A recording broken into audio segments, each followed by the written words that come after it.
जब शुरू हुआ वो रोजमर्रा जैसा ही दिन था, कुछ अलग नहीं था। हर सुबह की तरह मैंने रवि को बस स्टॉप पर छोड़ा। उस दिन मेरे पति धनंजय इंदौर से आने वाले थे। मैं उनका इंतजार कर रही थी। उन्होंने सुबह फोन किया था कि वो भोपाल के लिए निकल रहे हैं।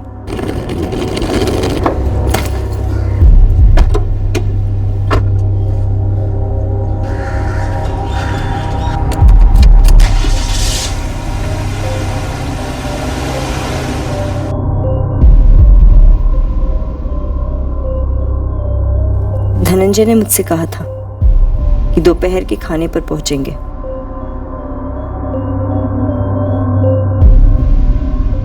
लेकिन जो हमने सोचा था वैसा होने वाला नहीं था।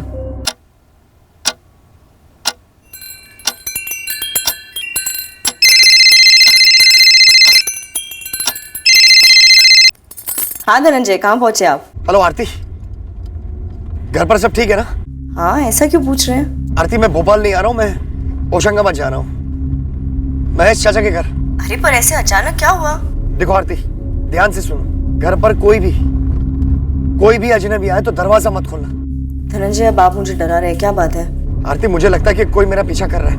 मुझे लगता है कि उन लोगों को पता चल गया कि मैं इंदौर से भोपाल के लिए निकला हूँ। मैं पुलिस में फोन करूँ? नहीं, अभी नहीं आरती, पहले मुझे होशंगाबाद पहुंचने दो, मैं वहां से तुम्हें कॉल करता हूँ। हाँ, और तुम अपना ख्याल रखना और रवि का भी। सुनो और एक बात। Hello Dhananjay, The number you have called is currently switched off. The number you have called is currently switched off.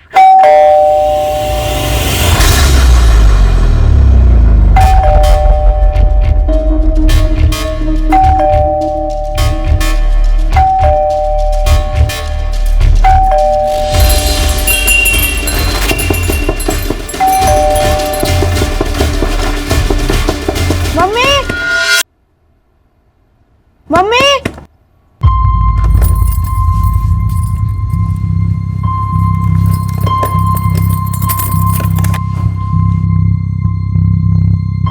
Mummy papa आ गए? नहीं, तुम कपड़े बदल लो, मैं खाना परोस देती हूँ। पर पापा ने मुझे प्रॉमिस किया था जब मैं स्कूल से लौटूंगा वो घर पे होंगे। मैं फोन से बात करता हूँ। रवि, फोन याद दो। पापा आज नहीं आ रहे। पर क्यों? मैंने कहा ना, अब जिद मत करो। जाओ, जाकर चेंज करके आओ, मैं खाना परोस रही हूँ। मम्मी जाओ। The number you have called is currently switched off. मेरी तो ये समझ में नहीं आ रहा है कि मैं अपने बेटे रवि को क्या जवाब दूं, कैसे बताऊं। आरती जी, आपने होशंगाबाद फोन किया धनंजय के चाचा को? कल शाम को मैंने महेश चाचा जी को फोन किया था। धनंजय यहाँ आने वाला था? नहीं बेटा, मुझे तो खबर ही नहीं कि वो यहाँ आने वाला है। धनंजय ने तो कोई फोन भी नहीं किया मुझे। अब माजरा क्या है आरती बेटा? चाचा जी, धनंजय यहाँ भोपाल के लिए निकले थे, फिर फोन करके कहा कि कोई उनका पीछा कर रहा है और उनकी जान खतरे में है। ये क्या कह रही हो बेटा? तब फोन क्यों नहीं किया? उन्होंने कहा कि वो खुद आपके पास आ रहे हैं और मुझे पुलिस में भी जाने के लिए मना किया। कहा कि होशंगाबाद पहुंचकर खुद फोन करेंगे। और धनंजय हमारे पास पहुंचा ही नहीं। आरती बेटा, तुमने भूपेन से बात की? भूपेन धनंजय का छोटा भाई है, यही भोपाल में रहता है। आपने भूपेन को कांटेक्ट किया? जी किया। नहीं आरती भाभी, मेरी अभी भी घर पे आशु से बात हुई है। धनंजय भैया वहां नहीं गए हैं और मेरे पास भी उनका फोन नहीं आया कोई। मेरी लास्ट जब उनसे बात हुई थी तो उन्होंने बताया कि वो महेश चाचा जी के यहाँ जा रहे हैं होशंगाबाद, लेकिन चाचा जी कह रहे हैं कि धनंजय ने उन्हें फोन तक नहीं किया। मुझे बहुत डर लग रहा है भूपेन। आरती भाभी, क्या भैया को फिर से ऑफिस से ही खतरा था? ऑफिस के अलावा और किससे खतरा हो सकता है भूपेन? वो एकदम से अचानक 3-4 दिन के लिए भोपाल आ रहे थे। मैंने उनसे पूछा कि अचानक से क्यों आ रहे, तो कुछ बताया भी नहीं। सर, फिर भूपेन और उसकी पत्नी आशा हमारे घर आए। हमने रात भर इंतजार किया, फिर सुबह सीधे आपके पास आए हैं। इंदौर में क्या करते हैं आपके पति? लैंड रजिस्टर ऑफिस में सीनियर क्लर्क है, वहीं इंदौर में किराए पर रहते हैं और हम यहाँ भोपाल में। तो आपने इंदौर में पड़ोसियों के साथ चेक किया? हो सकता है वो वापस लौट गए। नहीं लौटे सर, मैंने वहां पर भी फोन किया था। MP XX663 है गाड़ी का नंबर और धनंजय चौधरी का फोटो सारे थानों में फ्लैश कर दिया है। सारे अस्पतालों में एक्सीडेंट केसेस भी चेक करो। कितना टाइम लगेगा सर? भूपेन जी, कार्रवाई शुरू हो चुकी है, थोड़ा टाइम तो लगेगा। पर आप चिंता मत कीजिए, हम आपके भाई को ढूंढ निकालेंगे। नंबर है 4412275881। नाम है धनंजय चौधरी। आदमी गायब हुआ है। धनंजय चौधरी की फोन रिकॉर्ड्स और लोकेशन हमें तुरंत चाहिए। उनकी जान को खतरा है शायद। खतरा उनके बॉस रजिस्ट्रार रंजीत चौहान से था। सर 2-4 बार मेरे सामने भी धनंजय भैया ने रंजीत चौहान का ही नाम लिया था। उन्होंने बोला था कि उन्हें खतरा है रंजीत चौहान से। लेकिन रजिस्ट्रार जैसे वरिष्ठ सरकारी अफसर से एक सीनियर क्लर्क की जान को कैसे और क्यों खतरा था? जहाँ तक मुझे पता है उनके इंदौर के लैंड रजिस्ट्री ऑफिस में भ्रष्टाचार हो रहा था और मेरे पति एक ईमानदार अफसर है। घूस के नाम से तक नफरत है उन्हें। मेरे पति को बहुत परेशान किया जा रहा था क्योंकि वो घूस लेने वाली मंडली में शामिल नहीं हो रहे थे। सर 1 हफ्ता पहले मैंने बातों बातों में ही धनंजय भैया से पूछ लिया था कि दफ्तर में क्या चल रहा है। कब से एक ही रट लगाए बैठे हुए हैं, हमारे ग्रुप में शामिल हो जाओ, हमारे ग्रुप में शामिल हो जाओ। भूपेन तू जानता है मेरा ज़मीर नहीं मान रहा है। ज़मीर तो पूरे जमाने का ही मर चुका है भैया। कभी कभी सोचता हूँ कि क्यों की मैंने सरकारी नौकरी। ये दिल करता है ये नौकरी छोड़ दूं, लेकिन फिर सोचता हूँ कि घर कैसे चलाऊंगा। साला भ्रष्टाचार का गढ़ बन गया हमारा दफ्तर। यहाँ घूस ना लो तो किसी दिन तुम्हारी जान ले लेंगे ये लोग। सर धनंजय भैया ने साफ साफ तो नहीं बताया। हाँ पर इतना कहा था कि रजिस्ट्रार रंजीत चौहान उन्हें घुमा फिराकर धमकियां दे रहा है। सब मुझे लगता है कि इंदौर के ऑफिस में जो हो रहा है वो यहाँ भोपाल हेडक्वार्टर्स में उसकी शिकायत करने आ रहे होंगे। रजिस्ट्रार रंजीत चौहान के खिलाफ शिकायत?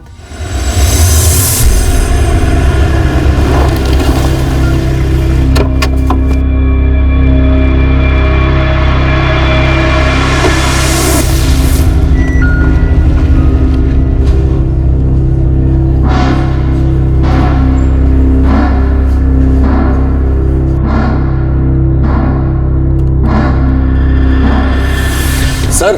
हाँ मुकेश। सर वो भोपाल पुलिस से फोन आया था। किस बारे में? धनंजय चौधरी गायब हो गए।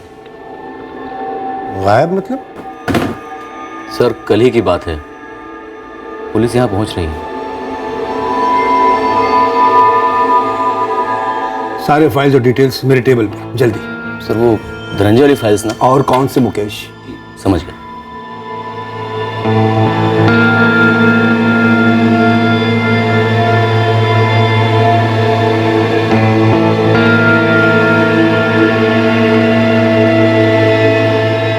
सर यहाँ से लेकर पूरे होशंगाबाद हाईवे पर धनंजय चौधरी की गाड़ी कहीं भी स्पॉट नहीं हुई है।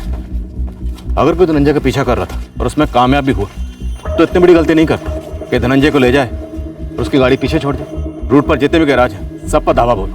पूरी पॉसिबिलिटी है कि गाड़ी वहां लाई गई होगी, पुरानी पहचान मिटा के नया जन्म देने के लिए। देखिए अभी तक अस्पताल से एक भी ऐसा एक्सीडेंटल केस सामने नहीं आया है जो धनंजय चौधरी से मेल खाता, लेकिन हम उन्हें ढूंढ निकालेंगे। हमारे सर इंदौर के लिए रवाना हो गए हैं। मैम प्लीज आप सर से कहिए कि थोड़ा जल्दी करें प्लीज। मैडम वो लोग बहुत खतरनाक हैं। हम भी कम नहीं हैं। आप हम पर पूरा भरोसा रखिए, हम उन्हें ढूंढ निकालेंगे।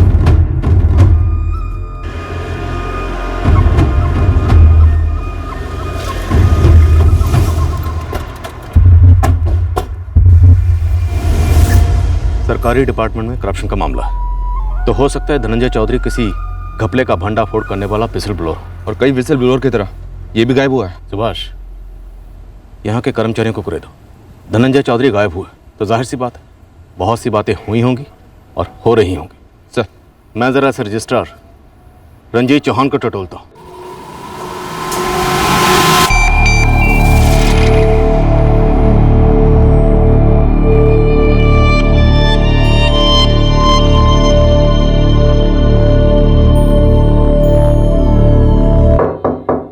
ऑफिसर सबसे पहले मैं आपको ये क्लियर कर दूं कि धनंजय चौधरी कोई ऑफिशियल छुट्टी पर नहीं था कि वो ऐसे 3-4 दिनों के लिए उठकर भोपाल चला जाए। हमारे लिए वो ऑफिस में एब्सेंट था, कल भी और आज भी एब्सेंट, और यही मौजूदा हकीकत है। हकीकत यह है कि धनंजय चौधरी गायब है और हकीकत यह भी है कि धनंजय चौधरी की पत्नी आरती और उसके भाई भूपेन चौधरी ने दोनों ने शक की उंगली आप पर उठाई। मुझ पर? उन दोनों का कहना है कि आप धनंजय चौधरी को परेशान कर रहे थे। मैं धनंजय को परेशान कर रहा था? मैं? धनंजय चौधरी न सिर्फ मेरे ऑफिस में बल्कि जिस ऑफिस में उसने काम किया है उन सब के लिए वो परेशानी था, मुसीबत था, सरदर्द था। सर सच कहूँ ना तो 36 का आंकड़ा है धनंजय और रंजीत सर के बीच में। आप तो बड़े अच्छे से समझ सकते हो जब सरकारी दफ्तर में कर्मचारियों के ऊपर साहब लोगों का दबाव होता है तो क्या होता है। दबाव किस चीज का था धनंजय पर? धनंजय काफी दिनों से परेशान था। आप चाहो तो शारदा जी से पूछ लो, वो आपको सब कुछ सच सच बता देंगी। दबाव की बात तुमने छेड़ी है, इसलिए पहले तुम सही सही बताओ। बोलो, धनंजय के ऊपर दबाव किस चीज़ का था? रजिस्ट्रार सर, मेरा मतलब रंजीत सर धनंजय को इस दफ्तर से आउट करवाना चाहते थे। वजह? कुछ फाइल्स थी जो शायद धनंजय को क्लियर करनी थी, पर उसने नहीं की। कैसी फाइल्स? और धनंजय ने क्लियर क्यों नहीं की? अब देखो साहब, इससे ज़्यादा मेरा मुंह मत खुलवाओ। मैं आपको पहले ही सामने से इतनी बड़ी टिप दे चुका हूँ। अब इसमें हमें घसीट कर हमारे ऊपर और दबाव मत डालिए। मैं बाल बच्चों वाला आदमी हूँ, और वैसे भी मुझे धनंजय की तरह इस दफ्तर से गायब होने का कोई शौक नहीं है साहब। दबाव था। अब सही कह रहे हैं ऑफिसर, दबाव था धनंजय, पर दबाव किस बात का था, क्यों था, उसका सारा चिट्ठा इन फाइलों में बंद है।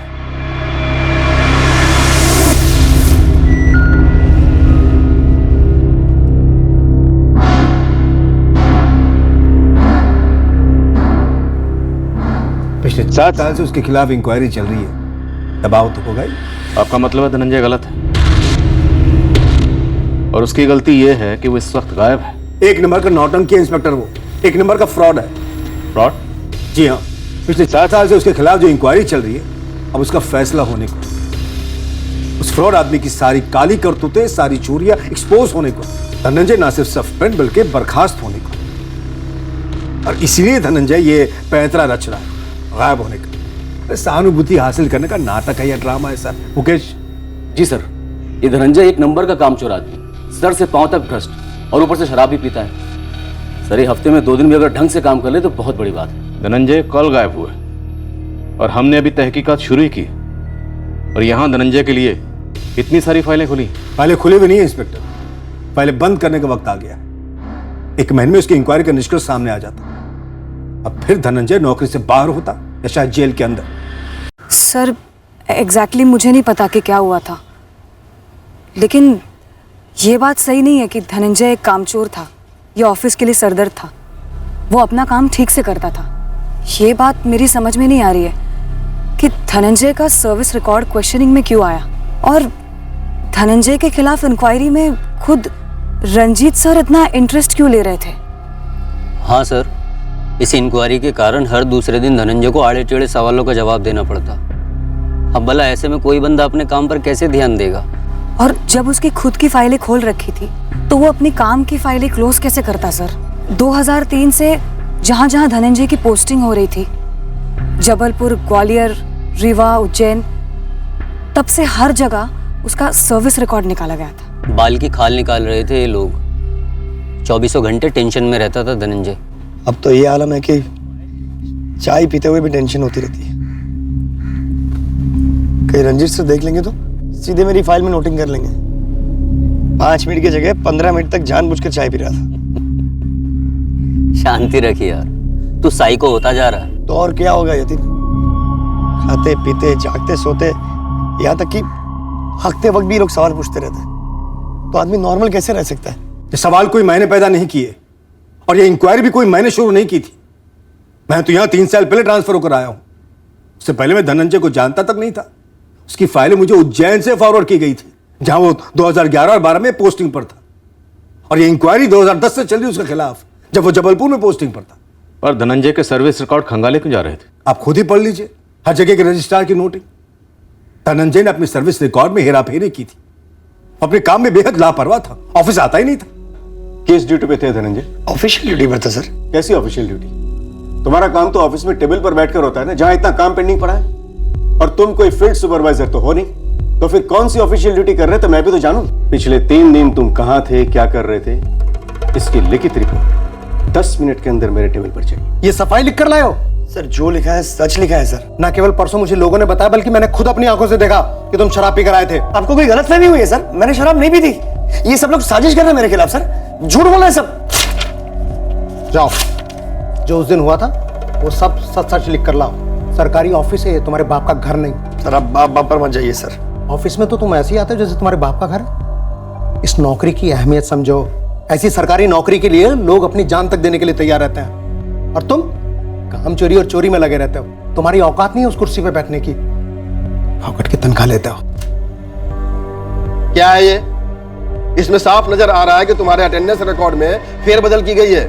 नहीं सर, ऐसा बिल्कुल नहीं है, ये असली है। मैं इस कुर्सी पर ना बगीचे में टहलते हुए नहीं पहुंच गया हूं। मुझे मत सिखाओ क्या असली है क्या नकली है। सर मेरी अटेंडेंस अप टू डेट है। क्या खाक अप टू डेट है? तुम्हारा पूरा टेबल पेंडिंग फाइलों से भरा पड़ा है। वो गवाह है, सबूत है कि तुम कितने टाइम अपने टेबल पे बैठते हो। नहीं सर, ऐसा कुछ नहीं है। वो सब फाइलें रखी गई है मेरे टेबल पर। मुझे बदनाम करने की साजिश हो रही है सर। ये स्टैंडर्ड बकवास होती धनंजय की। साजिश हो रही है मेरे खिलाफ मुझे बदनाम करने की। इंस्पेक्टर, इस ऑफिस में आप एक बंदा ऐसा खड़ा कर दीजिए जो ये बोले कि धनंजय बहुत ही मेहनती और ईमानदार कर्मचारी था। एक नहीं मिलेगा आपको। ये धनंजय सबको खटक रहा था। खटकता वो है जो शिद्दत से काम करता है, या वो जो सबके काम में टांग अड़ाता हो? जो काम पे आता ही ना वो क्या खटकेगा? जो बंदा ऑफिस में नजर ही ना आए वो किसी को क्या खटकेगा?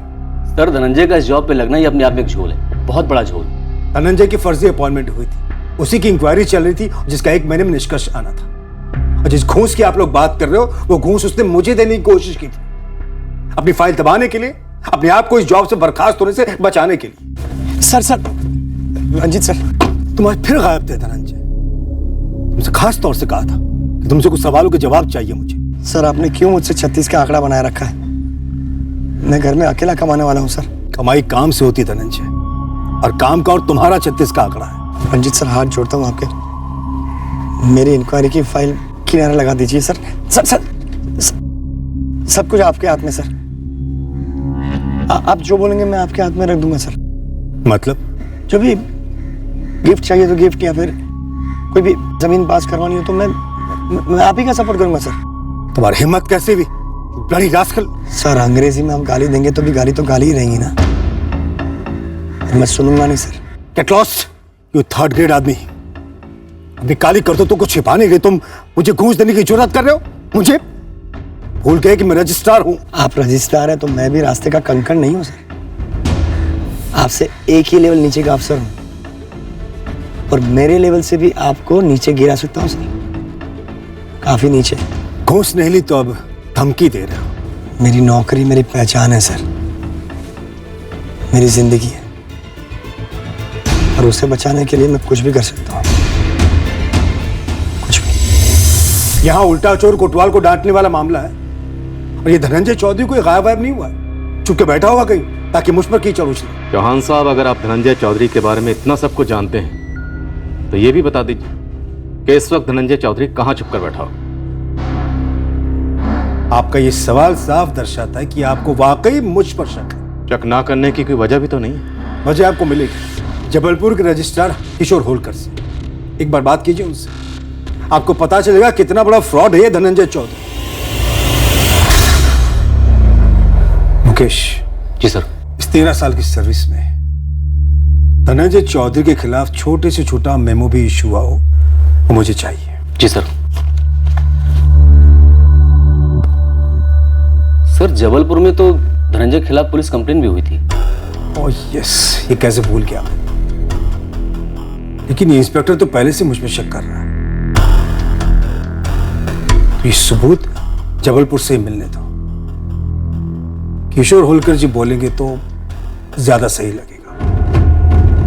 अजीब है सर, धनंजय के कुछ कलीग्स हैं, वो धनंजय की काफी हिमायत कर रहे हैं। उनका कहना है कि धनंजय को वाकई में परेशान किया जा रहा था, और धनंजय का बॉस रंजीत चौहान और उसका मुलाजिम मुकेश, ये दोनों धनंजय की अलग ही तस्वीर पेश कर रहे हैं। एक भ्रष्ट और कामचोर कर्मचारी। धनंजय की कार का क्या स्टेटस है? ट्रेस नहीं हुई है सर। 3 अलग अलग टीम्स ने सारे रूट को 4 बार स्कैन किया। सारे गैरेज और वर्कशॉप वालों की क्वेश्चनिंग भी की गई है सर। धनंजय के फोन की लास्ट लोकेशन क्या थी? सर, इंदौर भोपाल हाईवे पर भोपाल के करीब। उसने आखिरी कॉल अपनी पत्नी आरती को किया था और उसके बाद फोन बंद हुआ, जैसा कि आरती ने हमको बताया। अर्चना, तुम रंजीत चौहान के फोन रिकॉर्ड्स निकलवा, उसका नंबर मैं तुम्हें अभी मैसेज करता हूँ। धनंजय की तरह रंजीत चौहान के बारे में भी मिक्स्ड रिपोर्ट मिल रही, पर जो भी हो, एक बंदा गायब है, मामला गंभीर है।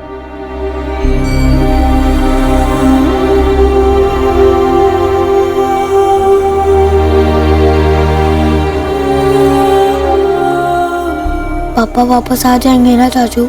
हाँ रवीर, तुम्हारे पापा बिल्कुल वापस आ जाएंगे। मुझे बहुत डर लग रहा है चाचू। रवि बेटा, इसे डरते नहीं, तुम्हारे पापा जल्दी लौट आएंगे। दादाजी, मम्मी कुछ बोल क्यों नहीं रही है? भोपाल सवेरा आपके लिए लेकर आ रहा है एक एक्सक्लूसिव ब्रेकिंग न्यूज। क्यों 2 दिनों से गायब है इंदौर लैंड रजिस्ट्रार ऑफिस का एक सीनियर क्लर्क जो भोपाल के लिए रवाना हुआ था? 2 दिनों से धनंजय चौधरी लापता है।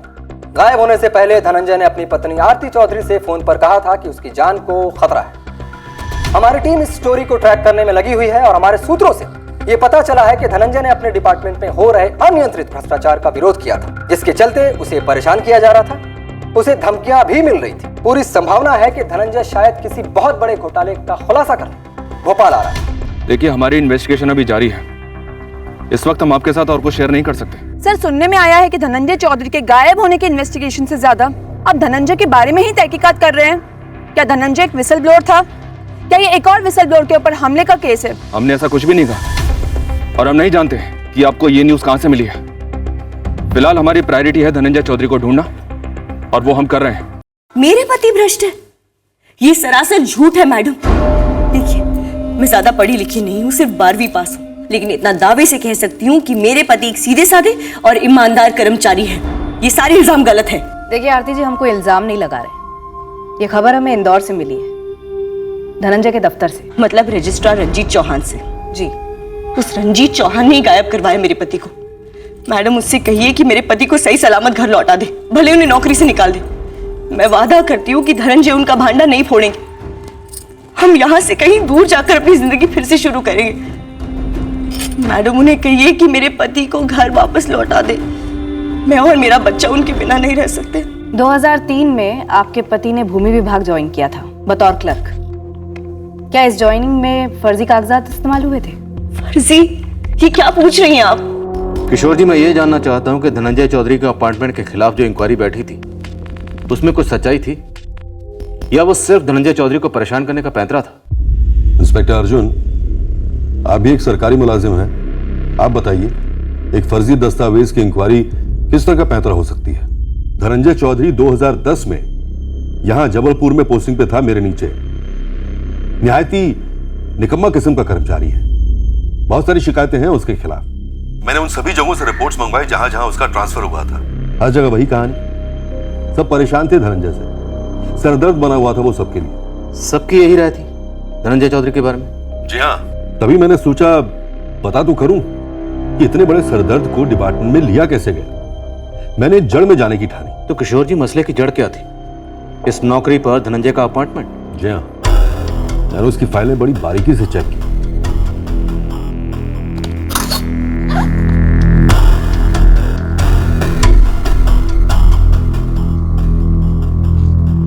अनीता, इस धनंजय चौधरी को गोद लिया गया था।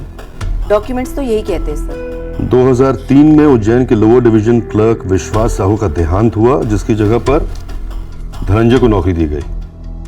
और विश्वास साहू ने धनंजय को 1995 में गोद लिया था। सर, मैंने उज्जैन के ऑफिस जाकर भी चेक किया। वहाँ के रिटायर असिस्टेंट रजिस्ट्रार मिलिंद दास से मेरी बात हुई। धनंजय की अपॉइंटमेंट के टाइम वही ड्यूटी पर थे। उन्होंने बताया कि धनंजय के असली पिता जगन्नाथ चौधरी उज्जैन के रजिस्ट्रार रह चुके हैं। वो 1999 में रिटायर हुए और 2006 में उनका देहांत हुआ। क्या नॉनसेंस है ये? धनंजय के असली पिता सरकारी कर्मचारी थे, जिनके जीते जी एक लोअर डिवीजन के दूसरे कर्मचारी विश्वास साहू ने धनंजय को गोद लिया था। अनीता जी, ऐसा है ना, धनंजय के पिता जगन्नाथ जी उज्जैन के रजिस्ट्रार थे। तब ये विश्वास साहू उनका बहुत खास हुआ करता था। 2003 में दफ्तर में विश्वास साहू को दिल का दौरा पड़ा था, हम सब के सामने। विश्वास जी, विश्वास जी, विश्वास जी, क्या हुआ? अरे कोई है? विश्वास जी, विश्वास, अरे अरे पानी लाओ जल्दी। विश्वास, विश्वास, उठो उठो, ये लो पानी पियो, ये लो पानी पियो, लो पानी लो, पानी पियो। अरे डॉक्टर को बुलाओ। ऑन द स्पॉट डेथ हो गई थी विश्वास साहू की। ड्यूटी पर मौत हुई थी तो जाहिर सी बात है कि विश्वास साहू की करीबी रिश्तेदार को उनकी नौकरी मिली होगी। हाँ, कानूनन तो ऐसे ही होता है। जगन्नाथ जी मेरे सामने आए, उन्होंने कागजात प्रस्तुत किए। विश्वास ने उनके बड़े बेटे धनंजय को 1995 में गोद लिया था। अजीब है, नहीं? आपको दाल में कुछ काला नहीं लगा? कैसे लगता? जगन्नाथ जी मेरे सीनियर रह चुके थे। अपने पूरे कार्यकाल में वो ईमानदार और नेक रजिस्ट्रार माने जाते थे।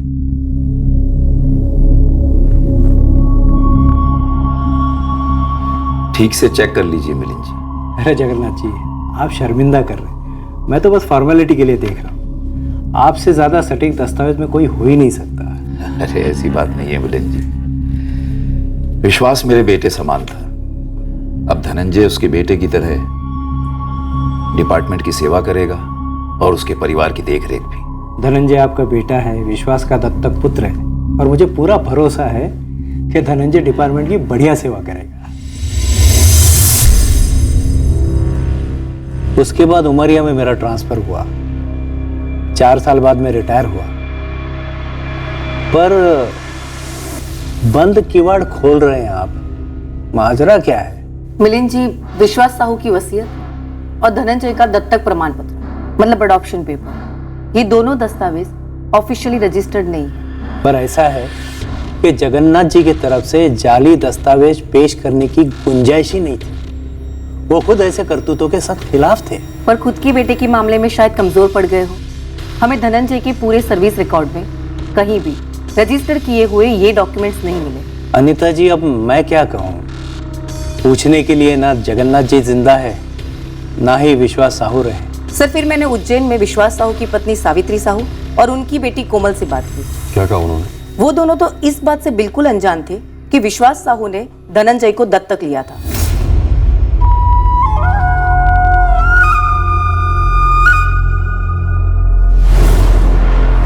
नहीं अनीता जी, हमें इसके बारे में कुछ भी पता नहीं। पापा ने हमसे इस बारे में कभी कोई जिक्र नहीं किया कि उन्होंने जगन्नाथ जी के बेटे धनंजय भैया को गोद ले रखा है। क्या कोई फ्रॉड नजर आ रहा है आपको? इस बारे में मैं क्या कहूँ आपको? जगन्नाथ जी ऐसा क्यों करेंगे?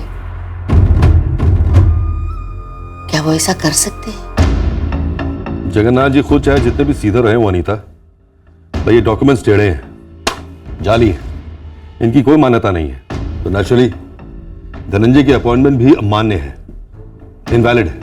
पूरी तरह से सर। ट्रिब्यूनल के एक अफसर को मैं जानती हूँ, उनकी भी यही राय। तब जाकर मैंने एक्शन शुरू कर दिया इंस्पेक्टर साहब, और इसकी वजह थी सिर्फ और सिर्फ धनंजय चौधरी का उपद्रवी बर्ताव। किशोर जी, हम धनंजय का पक्ष भी जानकर रहेंगे, और पहले धनंजय चौधरी हमें मिले तो। लेकिन मैं रंजीत चौहान से 100% सहमत हूँ इंस्पेक्टर साहब। धनंजय चौधरी न सिर्फ किसी ऑफिस के लिए सरदर्द है, बल्कि एक मंजा हुआ फ्रॉड भी है। उज्जैन और जबलपुर में लोगों को सरकारी नौकरी दिलाने का लालच देकर कई बार ठग चुका है। किशोर जी, बड़ी दिलचस्प बात। धनंजय चौधरी की बुराइयों का पिटारा तभी खुला जब धनंजय चौधरी गायब हो गए। आपका मतलब क्या है इंस्पेक्टर साहब? देखिए, ये एक सरकारी डिपार्टमेंट है, जहां पर एक फ्रॉड कर्मचारी के खिलाफ ऑफिशियल इंक्वायरी चल रही है, वो भी एक अरसे से। और जहां तक धनंजय के लोगों को ठगने का मामला है, तो ऐसी बातें कई बार उछली भी थी, लेकिन सबूत नहीं मिला था, क्योंकि धनंजय सभी से कैश लेता था। और ठगी की पार्टियों में से भी कभी किसने केस नहीं किया? क्यों नहीं किया? जबलपुर में ही रमेश सितोले नाम के एक शख्स ने धनंजय के खिलाफ कंप्लेंट दर्ज की थी। जेल भी जाना पड़ा था धनंजय को। आप गार्डन रोड थाने जाइए, आप ही के पुलिस डिपार्टमेंट के अफसरों की जुबानी सुनिए मेरे डिपार्टमेंट के ऑफिसर की कहानी। सर, ये न्यूज चैनल वाले तो खिचड़ी पकाए जा रहे हैं। और रायता फैलने में टाइम नहीं लगेगा सर। कहीं ऐसा ना हो बाद में पता चले कि सारा ड्रामा धनंजय चौधरी ने खुद ही रचा था, और अभी तक आसार वैसे ही लग रहे। अगर ऐसा हुआ तो मीडिया को ब्रेकिंग न्यूज मिल जाएगी। हमें इस धनंजय चौधरी को जल्द से जल्द ट्रेस करना होगा। सर, पूरी कोशिशों के बावजूद धनंजय की गाड़ी अभी तक ट्रेस नहीं हो पाई है। इस धनंजय के खिलाफ हमें जो जो मिल रहा है सर, हो सकता है वो सब कुछ हमारी तरफ कोई फेंक रहा हो। पॉसिबल। रंजीत चौहान के फोन रिकॉर्ड्स का क्या? कल तक आ जाएंगे सर। एक बात और है सर, अगर इस धनंजय का पीछा किया जा रहा था तो हो सकता है कि किडनैप किया गया या फिर कुछ और। अब ये रंजीत चौहान खुद तो अपने मेले हाथ करेगा नहीं, इसने किसी और को काम दिया होगा। अपनी खबरी काम पर लगा दिए सर। सुभाष, तुम जबलपुर जाओ, वहां गार्डन रोड पुलिस स्टेशन में रमेश सितोले ने धनंजय के खिलाफ पुलिस कंप्लेंट दर्ज करवाई थी। किशोर होलकर का कहना है कि रमेश के साथ हुए फ्रॉड के लिए धनंजय को जेल भी हुई थी। वहां जाओ और पूरी डिटेल लिख लो, पता करते हैं हकीकत क्या है। पता तो चले क्या वाकई धनंजय लोगों को फंसा रहा था या फिर उसे फंसाने के लिए लंबे अरसे से प्लानिंग चल रही थी। अर्चना, तुम उज्जैन पुलिस से कांटेक्ट करो, उनसे कहो कि धनंजय को दत्तक लेने वाले विश्वास साहू की फैमिली से मिले। यहाँ दाल में कुछ तो काला जरूर, और दाल क्या है काला क्या है ये अभी क्लियर नहीं है, पर हो जाएगा। हम दाल में काला ढूंढ रहे थे, धनंजय के अतीत में और उसके आसपास के लोगों के वर्तमान में। पर इससे पहले कि हम इस दाल को चखते, हमारे इस केस की दाल पर एक जबरदस्त तड़का लगने जा रहा है।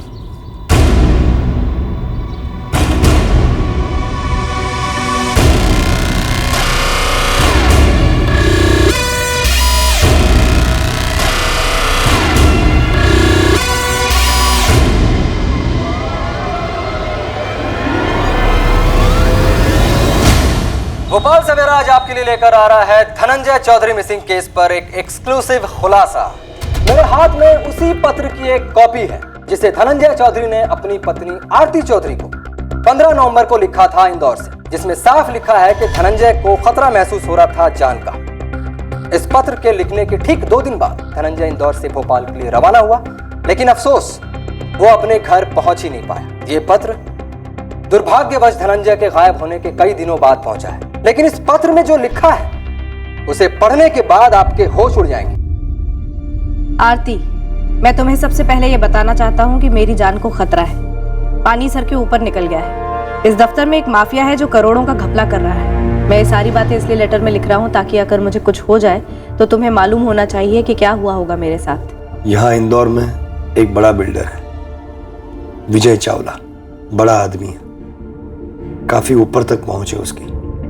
वो यहाँ इंदौर में काफी बड़ी खेती वाली जमीन को एनए में बदलवा रहा है। एनए मतलब नॉन एग्रीकल्चरल, जिसके चलते वो इस जमीन पर जो मर्जी बांध सकेगा। ये विजय चावला किसानों के साथ बड़ा धोखा कर रहा है और इस महा फ्रॉड में शामिल है हमारे रजिस्ट्रार रंजीत चौहान। बाकी कौन कौन शामिल है वो मुझे इस वक्त नहीं पता। मुझे खबर मिली है तकरीबन 3 करोड़ घूस दिए रंजीत चौहान को विजय चावला ने ये जमीन एनए करवाने के लिए। पर जब ये फाइल मेरे पास आई तब मैंने कई सवाल उठाए। शायद इसीलिए मुझे हमेशा के लिए खामोश कर दिया जाएगा। मैं इनके रास्ते का कांटा बन गया हूँ। आरती, मुझे नहीं पता सही क्या है गलत क्या है। मुझे बस इतना पता है कि मैं इस गिरोह का हिस्सा नहीं बन सकता। मुझे मेरे पिताजी से जो सिद्धांत मिले मैं उन पर अमल करता रहूंगा, फिर चाहे जो हो जाए। इतना याद रखना, मैं रहूं या ना रहूं, पर तुम्हारा सर हमेशा फक्र से ऊंचा रहेगा। मैं तुमसे और रवि से हमेशा प्यार करता रहूंगा। तुम्हारा धनंजय। धनंजय को पता था उसे निशाना बनाने वाले, इसलिए वो इंदौर से जान बचाकर घर वापस आ रहे थे।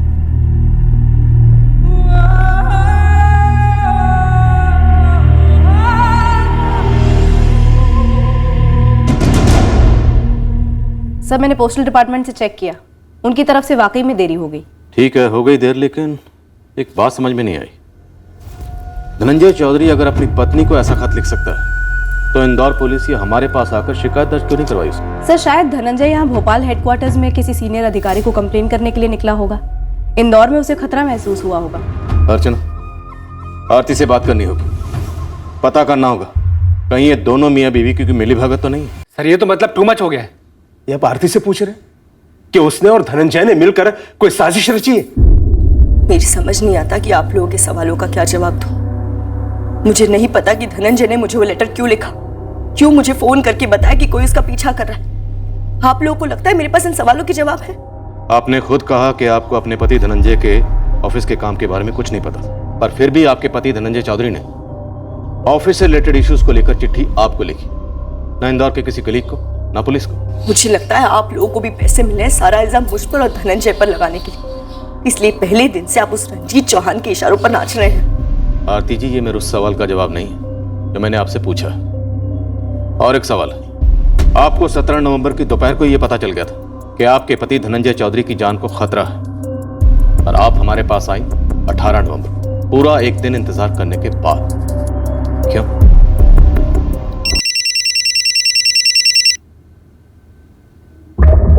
सब इंस्पेक्टर अजय बोल रहा हूँ सर, उज्जैन से। इस जबलपुर वाले किशोर होलकर ने विश्वास साहू की पत्नी के बारे में अधूरी बात बताई थी। ये धनंजय चौधरी को दत्तक लेने वाला मामला उतना भी फर्जी नहीं है सर। पर मैंने अडॉप्शन डॉक्यूमेंट्स खुद देखे, उनकी रजिस्ट्रेशन हुई नहीं थी। ये सच है कि रजिस्ट्रेशन नहीं हुआ, लेकिन विश्वास साहू की पत्नी सावित्री और बेटी कोमल इस अडॉप्शन से नाखुश थी। ये बात झूठ है, उन्होंने खुद मुझे बताया था। साहब जी, अनीता जी ही नहीं बल्कि किसी और से भी हमने ये नहीं कहा कि मेरे पति विश्वास साहू ने धनंजय को गोद लिया ही नहीं होगा। दरअसल सर, पापा के जाने के बाद जगन्नाथ जी ने हम लोगों की बहुत मदद की और धनंजय भैया भी हम दोनों का बहुत अच्छे से ख्याल रखते हैं। पर आपने जबलपुर से अनीता को साफ कहा था कि ये गोद लेने वाली बात आपको मालूम नहीं थी। ये तो हम अब भी कहते हैं, हमें सचमुच पता नहीं था। लेकिन अगर कोमल के पापा ने धनंजय को गोद लिया भी तो क्या गलत किया? धनंजय है भी तो हमारे बेटे की तरह। ये नौकरी लगने के बाद धनंजय ने हमारी बहुत मदद की। धनंजय और उसके परिवार के कई सारे उपकार हैं हम पर। और सर, पापा के अचानक गुजर जाने के बाद वो जॉब मुझे मिल भी जाती, लेकिन शायद मैं वो जॉब करती भी नहीं। इसलिए पापा ने जो किया वो हमारे हिसाब से सही किया है। और अनीता जी दफ्तर की तरफ से पूछताछ कर रही थी, तो भला हम उन्हें अपने घर की बात क्यों बताते? और हमने कहा हमें नहीं पता। लेकिन सर, इसका मतलब ये नहीं है कि वो डॉक्यूमेंट फर्जी था। सर, विश्वास साहू की मौत अचानक हुई थी 2003 में, पर अडॉप्शन के पेपर तो 1995 के हैं। शायद रजिस्टर न किए हों, पर अडॉप्शन आपसी सहमति से हुआ होगा। पूरा मामला फर्जी है ये कह नहीं सकते। सही कह रहे हो अजय, थैंक यू। अगर रजिस्ट्रेशन फर्जी नहीं है तो हो सकता है धनंजय इतना बड़ा फ्रॉड या चंट ना हो जितना इंक्वायरी वाले बता रहे हैं। हाँ सर, मुझे भी यही फीलिंग आ रही है। पर अगर धनंजय के दिल में कोई चोर नहीं था और उसकी जान को खतरा था खुद अपने डिपार्टमेंट से, तो उसे हमारे पास आना चाहिए। वो नहीं आया।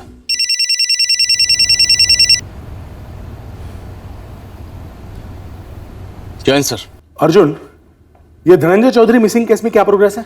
हमारी इन्वेस्टिगेशन चल रही है सर। सर, एक बात खटक रही है। धनंजय चौधरी को जान का खतरा था खुद अपने डिपार्टमेंट से, लेकिन फिर भी चिट्ठी उसने अपनी पत्नी को लिखी बजाय पुलिस में ऑफिशियल कंप्लेंट करने की। वो चिट्ठी धनंजय ने सिर्फ अपनी पत्नी आरती को नहीं, हमें भी लिखी थी, होम डिपार्टमेंट को भेजी थी। ये कब हुआ सर? तो तुम्हें मालूम नहीं है, पर मीडिया को मालूम है। नहीं सर, वो बात नहीं है। हमारी तहकीकात आगे बढ़ रही है, पर वो धनंजय को लेकर काफी कंफ्यूजिंग बयान आ रहे हैं। ये मामला पॉलिटिकल होता जा रहा है। वो विजय चावला, इंदौर का बिल्डर, उसके रूलिंग पार्टी के साथ पॉलिटिकल कनेक्शंस हैं। सर, हमें जल्दी कोई ब्रेक थ्रू मिलने की उम्मीद है। हमारी 6 टीम्स लगी हुई हैं, यहाँ, इंदौर, उज्जैन, होशंगाबाद और जबलपुर में। धनंजय सही सलामत मिल जाना चाहिए अर्जुन। तुम रंजीत चौहान को हिट दो। मुझे डाउट है कि रंजीत का इसमें हाथ हो सकता है। हमें भी है सर। भाभी, कहाँ जा रही हैं आप? धनंजय इतने दिनों से गायब है, ना पुलिस कुछ करी ना कोई और कुछ कर रहा है। अब मैं खुद ढूंढूंगी उन्हें, और जब तक वो मिलेंगे नहीं मैं उन्हें घर वापस न ले आऊं। मैं चैन से नहीं बैठने वाली हूं।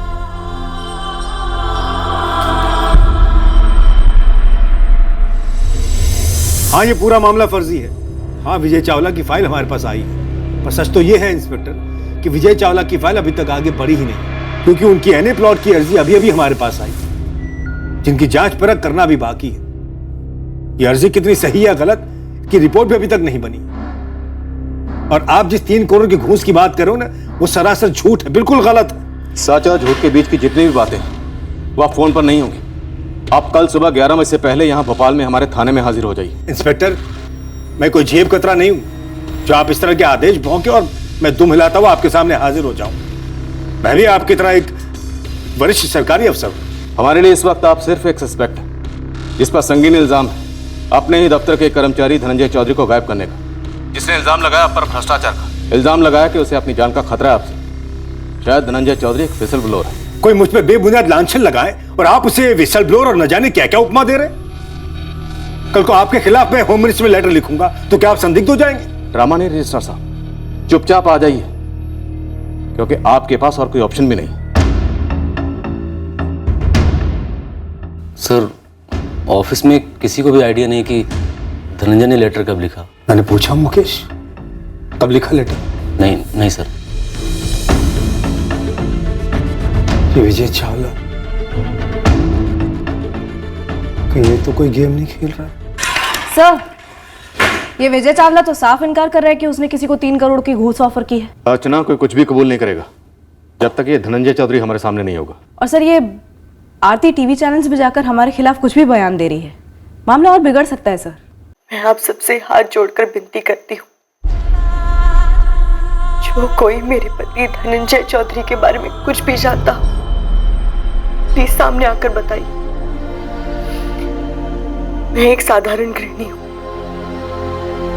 मुझे नहीं पता कि पुलिस मेरे पति को ढूंढने के बजाय मेरे पीछे क्यों पड़ी है। मेरे पति का लेटर आप सबने पढ़ा है।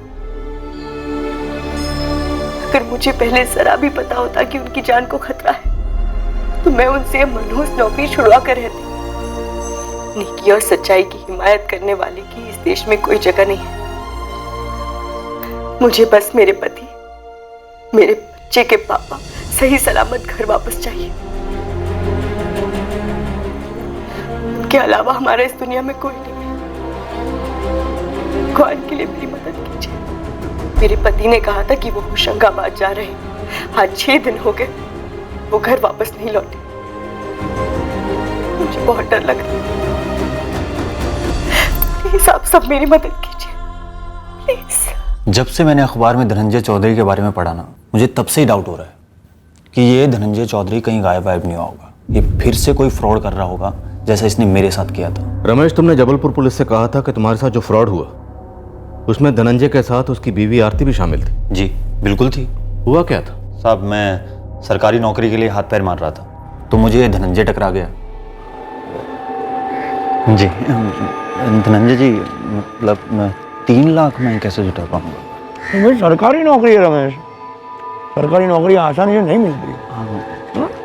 नीचे से ऊपर तक हर नट बोल्ट को ग्रीस लगाना पड़ता है। तगड़ा जैक लगा मैंने तुम्हारे लिए। और भाई नौकरी मिलने के बाद तो बटर होंगे ना। सरकारी नौकरी है भाई, सोने की खान है। नहीं धनंजय भाई, मैं क्या कह रहा था कि फिर भी 3 लाख बहुत ज्यादा है। मैं कह रहा कुछ थोड़ा बहुत कम नहीं हो सकता? अबे सबसे मिनिमम पैकेज ऑफर कर रहा हूँ, सोच लो। नहीं दे सकते हो तो ठीक है, जिंदगी में कभी नहीं मिलेगी सरकारी नौकरी। माफ करना धनंजय भाई, मुझसे ना हो पाएगा। साहब, एक बात तो मुझे मालूम ही नहीं थी कि जितनी सरकारी नौकरी पाने की तलब मुझको थी, उससे दुगनी तलब तो धनंजय को मुझसे पैसा ऐंठने की थी। आरती? हाँ बताता हूँ साहब। धनंजय मुझे बोला कि तुम घर आ जाओ, जो भी बात करनी है हम आमने सामने बैठकर कर लेते हैं। तो साहब मैं उसके घर चला गया। घर गया तो वहां धनंजय था ही नहीं सर। चाय लीजिए रमेश जी। हाँ जी। भाभी कब तक आएंगे धनंजय जी?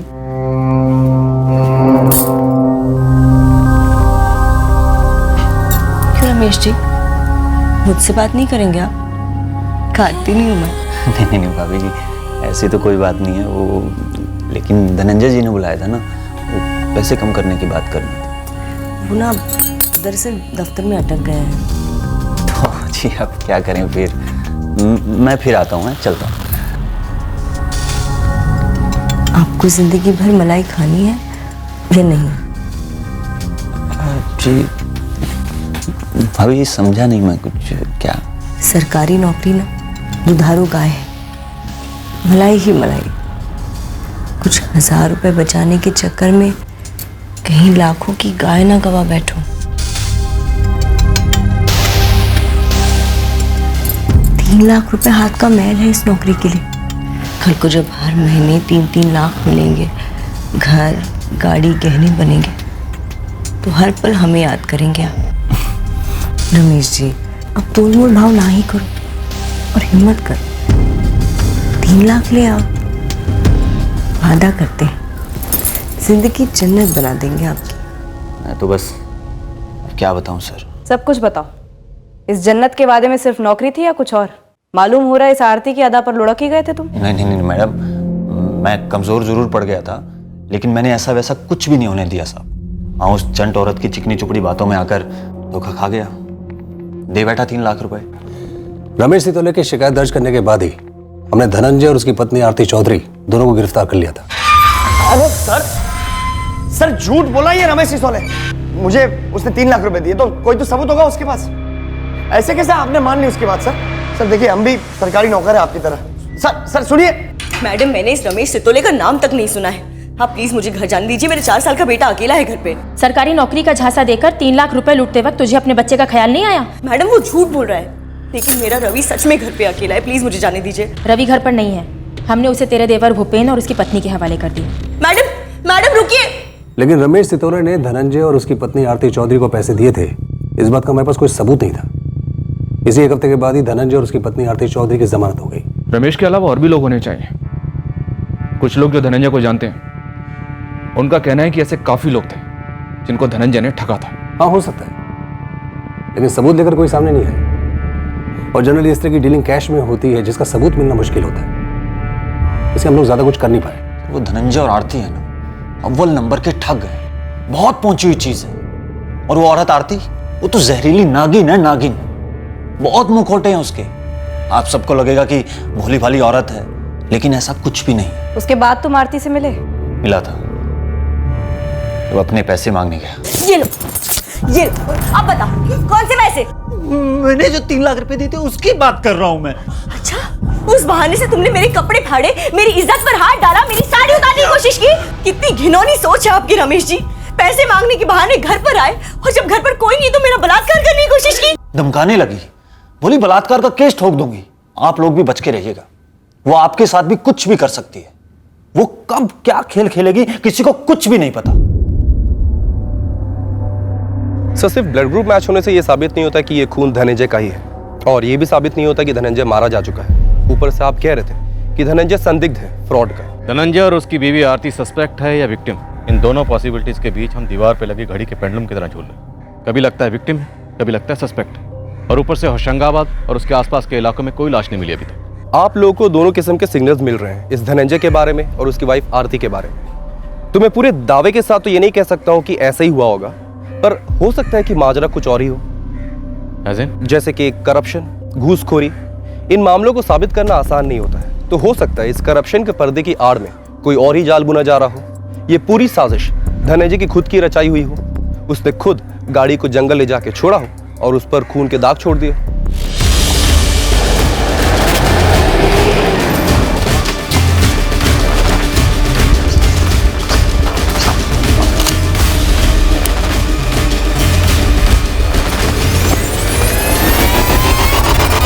नामुमकिन तो नहीं है, जिस तरह से धनंजय की धूप छांव वाली तस्वीर अभी तक हमारे सामने आई। पर सर, मोटिव क्या हो सकता है? अपनी नौकरी को बचाने के लिए सहानुभूति बटोरने की कोशिश, या फिर किसी और ही एंगल के बारे में बात कर रहे हैं? जी मैम, कोई और एंगल की, जो इस नौकरी, करप्शन वगैरह से अलग हो। कोई अफेयर हो शायद। यानी धनंजय की इंदौर में कोई प्रेमिका हो जिसके लिए वो आरती को छोड़ना चाह रहा हो। क्वाइट पॉसिबल मैम, लेकिन सर इसका उल्टा भी तो हो सकता है कि शायद अफेयर धनंजय का नहीं, आरती का हो। देखिए, अगर वाकई में धनंजय की जान खतरे में थी और अगर वाकई में उसे मारा गया है, हो सकता है कि उसके पीछे आरती का हाथ हो।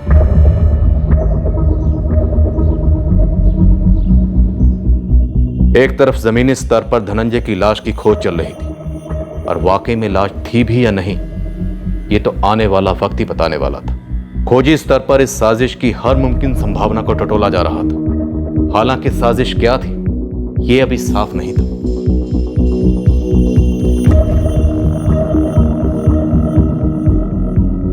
सर, आरती के कॉल रिकॉर्ड्स किसी भी अफेयर की तरफ इशारा नहीं कर रहे। धनंजय के कॉल रिकॉर्ड्स में भी इंदौर की किसी ऐसी औरत का नंबर फीचर नहीं हो रहा है जो इस बात की तरफ इशारा करे कि धनंजय ने उसके साथ मिलकर कोई प्लानिंग की होगी। सर, अगर ये दोनों इतने शातिर हैं जितना कि सुनने में आया है, तो इन शातिरों के पास 2 मोबाइल फोन्स भी हो सकते हैं, 3 भी हो सकते हैं, 4 भी हो सकते हैं, जिनके बारे में हमें कोई खबर ही नहीं है। खबर तो हमें पता करनी पड़ेगी अर्चना, किसी को कुछ ना कुछ तो पता ही होगा। मुझसे और क्या पता करना चाहते हैं सर आप? जिन लोगों से मालूम पड़ सकता है कि मेरे भाई के साथ आखिर हुआ क्या है, उनसे तो आप पूछ नहीं रहे हैं। वो और क्या जानना चाहते हैं मुझसे? कोई ऐसी बात जो बहुत ज्यादा प्राइवेट हो, जो सिर्फ आपको पता हो, और जो बताने से आप चूक गए हो। ऐसी क्या बात हो सकती है? कोई इशारा तो दीजिए आप। भूपेन जी, हमारा थाना आपकी दुकान से 10 मिनट की दूरी पर है, हम आपका इंतजार कर रहे हैं।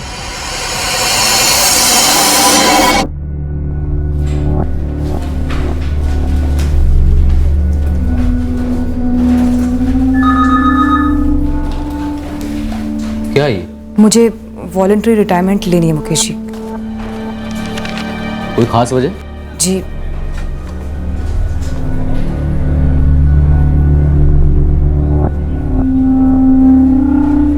लेकिन शारदा, वो खास वजह तुमने इसमें लिखी नहीं। वो प्राइवेट है। मैं बस इस दफ्तर में अब और काम नहीं करना चाहती हूँ। ठीक है शारदा, मैं तुम्हारा ये अचानक से आया अजीब सा इस्तीफा रजी सर को दे दूंगा, जो भोपाल गए हैं अभी, और क्यों गए हैं तुम अच्छी तरह से जानते। आप मुझसे एक रजिस्ट्रार से पूछ रहे हैं क्या उसके सबसे नालायक कर्मचारी धनंजय का कोई अफेयर था? जी, क्योंकि हो सकता है आपके दफ्तर की कोई औरत हो। देखिए, मैं अपने स्टाफ के किसी निजी मामले में दखलंदाजी नहीं करता, और शायद आपकी बात सच है। धनंजय अपने मकसद को हासिल करने के लिए कोई भी गेम खेल सकता है। एक नंबर का ढोंगी है वो। ढोंग तो हो रहा है, इसमें कोई दो राय नहीं, और ढोंग कौन कर रहा है ये भी साफ होना बाकी है। ओह, इसका मतलब आप धनंजय के जाल में फंस चुके हैं। दरअसल धनंजय की बीवी आरती की टीवी पर दलीलें देखकर आप लोग पिघल चुके हैं। ये मीडिया जो भौंक रही है, इससे आप लोग कतरा रहे हो। पर भावनाओं को कुछ देर के लिए बाजू पे रखिए। ऊपरी दिखावे को छोड़कर थोड़ा गहराई में झांकिए, लॉजिक देखिए, लॉजिक। तब शायद आपको समझ में आएगा कि सारे तमाशे के पीछे धनंजय ही है। हो सकता है कि उसकी बीवी आरती भी इसमें शामिल हो। मुमकिन है, पर यह भी तो मुमकिन है कि कोई इस जोड़े को काले रंग में रंग कर हमारी आंखों में धूल झोंकने की कोशिश कर रहा। धूल झोंक रहा है मतलब मैं, राइट? ऑफिसर, एक सबूत ले आइए जो साबित करता हो कि मैं करप्ट हूं और मैंने धनंजय को गायब करवाया है। हम दोनों सरकारी मुलाजिम हैं, हम जानते हैं कि ये सिस्टम कैसे काम करता है। और अब तो दौर ऐसा आया है कि अक्सर जो आदमी चीख चीख कर अपनी बात सामने रखता है उसी को सुना जाता है, फिर चाहे वो भ्रष्ट क्यों ना हो। और जो बेचारा ईमानदारी से खामोशी से अपना काम करता हो, उसकी सच्चाई उस चीखों पुकार में दब जाती है। बड़े दुख की बात है सर, लेकिन यह सच्चाई है कि हमारे सिस्टम में ऊंची आवाज को सुना जाता है। यह बीमारी है हमारे सिस्टम। हम तो सरकारी मुलाजिम, हमें कोई टच नहीं कर सकता। इस बात को सच मानने की बीमारी भी तो है हमारे सिस्टम में। तो कीजिए ना टच, छूइए ना धनंजय को, वो भी तो सरकारी मुलाजिम है। ढूंढ निकालिए उसे, तब खुद ब खुद पता चल जाएगा आपको कि बीमारी क्या है और बीमार कौन। शर्म की सारी हदें पार कर रहे हैं ऐसे सवाल पूछ के आप लोग।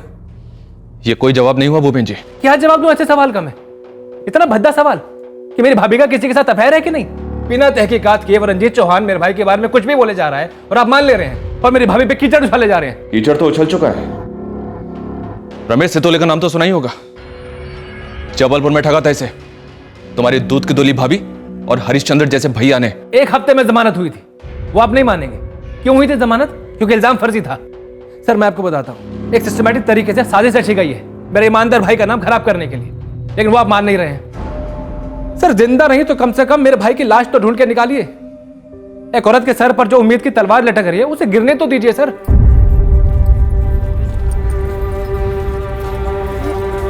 मैं पुलिस से ये कहने आई हूँ कि जो भी पूछना है मुझसे मेरे मुंह पर पूछे। पीछे से उस रमेश सितोले को ले आए मुझ पर कीचड़ उछालने के लिए, वो रमेश जो सालों पहले हमारी जिंदगी में कहर बनकर टूटा था। आरती जी, आपको क्या लगता है कि पुलिस कुछ शक्तिशाली लोगों को बचाने की कोशिश कर रही है? आपको क्या लगता है कि आपके पति धनंजय चौधरी को भ्रष्टाचार की चौखट पर बलि का बकरा बनाया जा रहा है? और क्या हो सकता है? आप मीडिया वाले सब जानते हैं, फाइल पर फाइल खुल रही है, नई फाइलें बन रही है, सिर्फ एक मकसद से, ताकि मुझे और मेरे पति को बदनाम किया जाए। और अब तो ये लोग मेरे चरित्र पर भी गाली पोत रहे हैं। क्या इंसानियत मर गई है? ये लोग समझते भी है कि मेरा 11 साल का बेटा है जिसने उस दिन से अपनी पापा की आवाज तक नहीं सुनी। पैसे लूटे हैं ना हमने लोगों के, तो कहाँ है वो लोग? हो तो बताइए। और वो पैसे कहाँ हैं? बैंक में है, जमीन में है, जेवर में है, कहाँ है? और ये जो ब्लाउज फाड़कर मर्दों को डराने और पल्लू गिराकर मर्दों को लुभाने का घटिया इल्जाम लगा रहे ना आप मुझ पर, अगर मुझे ऐसा करके कुछ भी हासिल करना होता ना तो उस 2 टके के आदमी पर क्यों आजमाती? सीधे उस बड़े आदमी रंजीत चौहान को अपने वश में करती, उस पर बलात्कार का इल्जाम लगाती, या फिर मीडिया में चिल्ला चिल्ला कर कहती कि उस रंजीत चौहान ने मुझे अपने साथ सोने को कहा, मैंने मना कर दिया तो सारी भड़ास मेरे पति पर निकाल दी। जैसे भी होता मेरे पति का पीछा छूट जाता उस रंजीत से, लेकिन मैंने सब कुछ भी किया नहीं किया, समझे आप? सर होशंगाबाद पुलिस को नर्मदा में एक डेड बॉडी मिली है।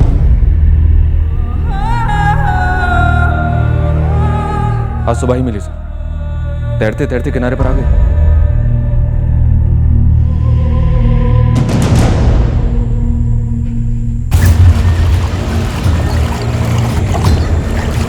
हमें अंदाजा था लाश धनंजय चौधरी की हो सकती है। कई दिनों से हमारी टीम जंगलों में सर्च कर रही थी उसे। लाश धनंजय की ही है सागर? धनंजय की हो सकती है सुभाष, ब्लड ग्रुप मैच कर रहा है। और एक डिटेल है जो बवाल खड़ा कर सकती है। क्या? पोस्टमार्टम रिपोर्ट के मुताबिक मौत 4 दिन पहले हुई, यानी 24 नवंबर या 25 नवंबर को। धनंजय 17 नवंबर को गायब हुआ, यानी अगवा करने के बाद 1 हफ्ते तक उसे जिंदा रखा गया था। और मौत कैसे हुई? बॉडी की सारी हड्डियां तोड़ दी गई हैं सुभाष।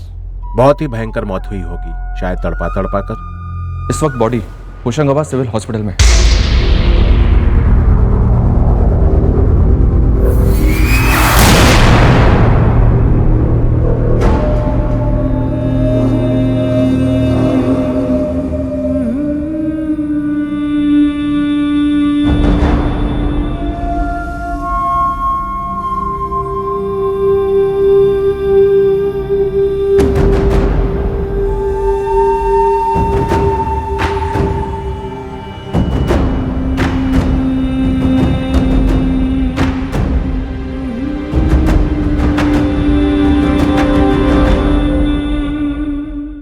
धनंजय के सर्विस रिकॉर्ड्स में सारी डिटेल चेक करवाए। उसकी हाइट, उसका ब्लड ग्रुप सब मैच कर रहा है। सुना टॉर्चर किया गया था? बॉडी पे मल्टीपल फ्रैक्चर, मल्टीपल स्टैबिंग पाए गए थे। फाइनली गले को काटा गया है। अब तो पक्का बम फूटने वाला है। मीडिया वाले तो बवाल मचा देंगे। पहले क्यों नहीं बचाया, साजिश क्या थी? लगता है पुलिस भी कातिलों से मिली हुई है। टीआरपी और नहीं तो क्या। कंफर्मेशन के लिए बॉडी का डीएनए टेस्ट भी ले लेते। धनंजय के बेटे रवि और छोटे भाई भूपेन दोनों के सैंपल्स ले सकते हैं। हाँ सर, ये डीएनए टेस्ट जरूरी होगा, वरना वो भोपाल सवेरा वाले हम डॉक्टर्स को भी साजिश में शामिल कर देंगे। 17 नवंबर को धनंजय अगवा हुआ। 18 नवंबर को पुलिस में मिसिंग कंप्लेन लिखाई गई। 23 नवंबर को उसकी कार मिली और आज 28 नवंबर को उसकी लाश। पूरा भोपाल जानना चाहता है, पूरा मध्य प्रदेश जानना चाहता है कि इस पूरे एक हफ्ते पुलिस क्या कर रही थी। इस केस में गड़े मुर्दे नजर आ रहे हैं। धनंजय ने अपने पत्र में साफ साफ लिखा था कि उसकी जान को खतरा है। उसके बावजूद पत्र से मिले सारे इशारों को नजरअंदाज किया गया। क्यों? किसके कहने पर? करप्शन के घिनौने जाल में धनंजय चौधरी की आहुति चढ़ी है। अहम सवाल यह है कि अगवा किए गए पूरे एक हफ्ते तक धनंजय को कहां रखा गया, जहां उसका इतना भयंकर टॉर्चर हुआ। आखिर पुलिस धनंजय तक क्यों नहीं पहुंच पाई? क्या पुलिस धनंजय तक पहुंचना या उसे बचाना भी चाहती थी? हमें कोई आश्चर्य नहीं हो रहा है इस भयानक शर्मनाक हत्या से, क्योंकि ये सिस्टम पूरी तरह से भ्रष्ट है, जो सिर्फ अमीरों का है, बड़े बड़े बिल्डर की लॉबियों की। बड़े बड़े बिल्डर गरीब लोगों के हक की जमीन छीनना चाहते हैं और ये सिस्टम उनकी मदद करता है। हम अदालत से ये मांग करते हैं कि पुलिस को यह आदेश दिया जाए कि निष्पक्षता से धनंजय के हत्यारों को पकड़े और उन्हें कड़ी से कड़ी सजा दिलवाएं। उस बिल्डर को पकड़ें और उस बिल्डर के उच्च अधिकारी दोस्तों को भी पकड़ें और उनके खिलाफ कड़ी से कड़ी कार्रवाई करें जो इस प्रचंड घोटाले में शामिल है। किशोर, जब सब कुछ मेरे जिम्मे आ रहा है, जैसे मैं ही पूरे कांड का मास्टरमाइंड। अब इसमें मैं क्या कर सकता हूँ रंजीत जी? देखिए, मैंने तो जो करना था वो मैंने कर ही दिया था ना। धनंजय को तो अब तक नौकरी से बर्खास्त हो जाना चाहिए था, सारी टेंशन ही खत्म हो जाती। अब देखिए ना, कितने समय तक धनंजय की इंक्वायरी की फाइल यहां वहां घूमती रही। बस ये देरी ही महंगी पड़ गई।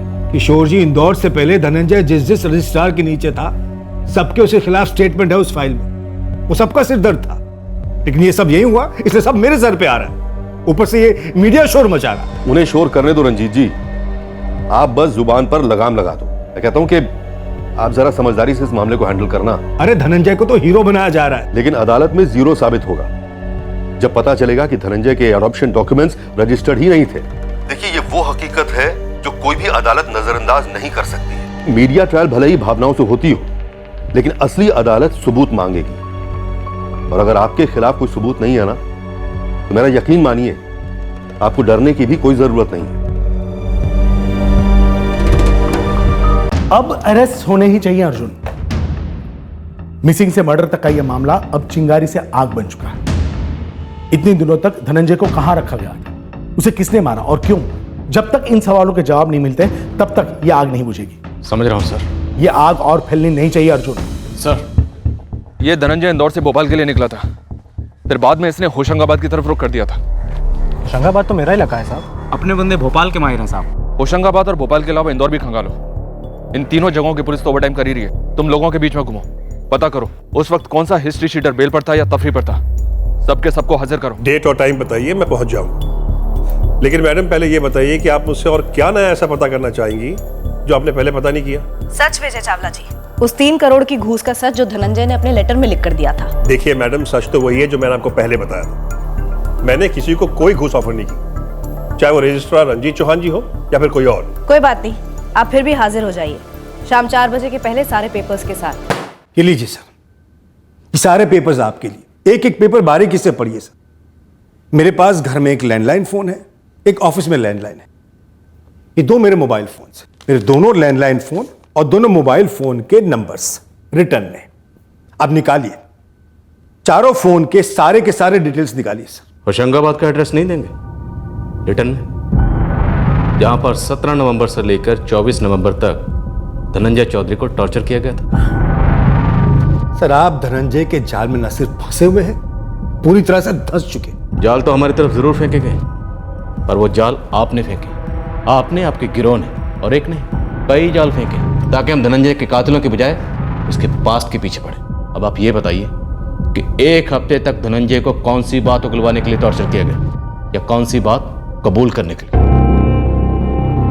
सर, धनंजय के इंदौर वाले फ्लैट से ऐसा कुछ भी नहीं मिला है जिससे हमें कोई भी लीड मिल सके। धनंजय का कंप्यूटर स्कैन किया सर, कुछ भी नहीं निकला।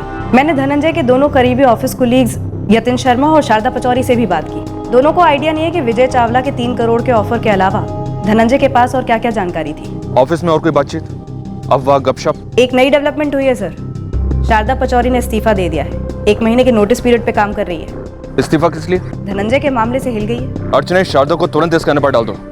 हो सकता है ये कोई जानती हो, डर रही हो, या फिर शारदा का इस्तीफा देना ये भी कोई चाल हो। सिर्फ शारदा ही क्यों, मैं खुद भी पूरी तरह हिला हुआ हूँ। पर इस्तीफा तो सिर्फ शारदा ने दिया, आपने नहीं, वो भी एकदम अचानक से। क्यों? वो तो शारदा ही जाने से। मैं तो सिर्फ इतना जानता हूं कि मेरे हाथ के नीचे मेरे दफ्तर में 1 पैसे का घोटाला नहीं हुआ, 1 पैसे का गफला नहीं हुआ। सर, मैं आपसे पहले भी कह चुका कि आप लॉजिक देखिए, लॉजिक। धनंजय को मार के किसी को क्या मिलता? धनंजय उस पोजीशन में था ही नहीं कि वो किसी की फाइल को रोक सके या उसे आगे बढ़ा सके। उसके पास वो अथॉरिटी नहीं थी। और जिसका नाम उसने लेटर में लिया था, वो बिल्डर विजय चावला, उसकी फाइल तो कभी धनंजय के पास गई नहीं थी।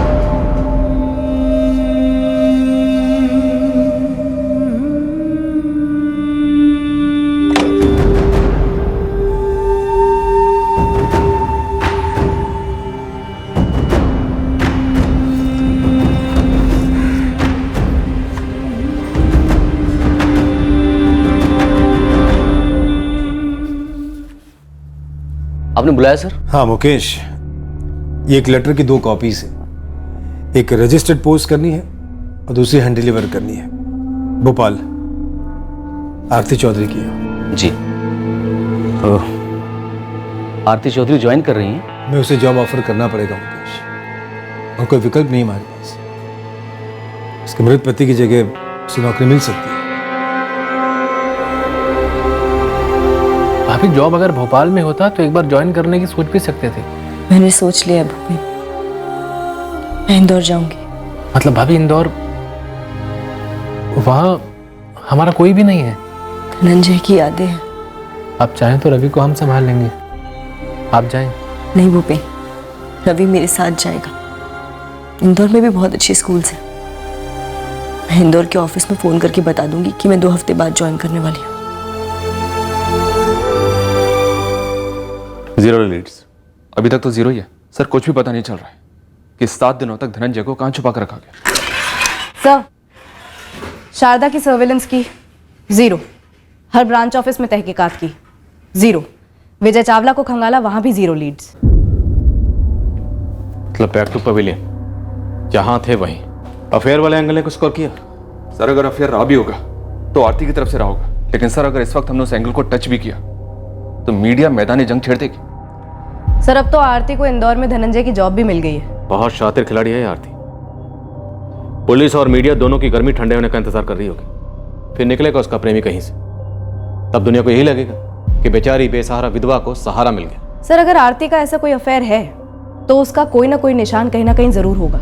ठीक उस तरह अगर आरती धनंजय के कत्ल में शामिल है तो उसका भी कोई निशान होना चाहिए। आरती इंदौर शिफ्ट हो गई? जी सर, उसी फ्लैट में रह रही है जहां धनंजय रहता था। नजर रखो इस आरती पर, मॉनिटरिंग करो हर दिन की चुपचाप। इस केस में हमने बहुत जूते घिसे, अब इस केस को ऐसे अनसुलझा रहने देने का कोई चांस ही नहीं।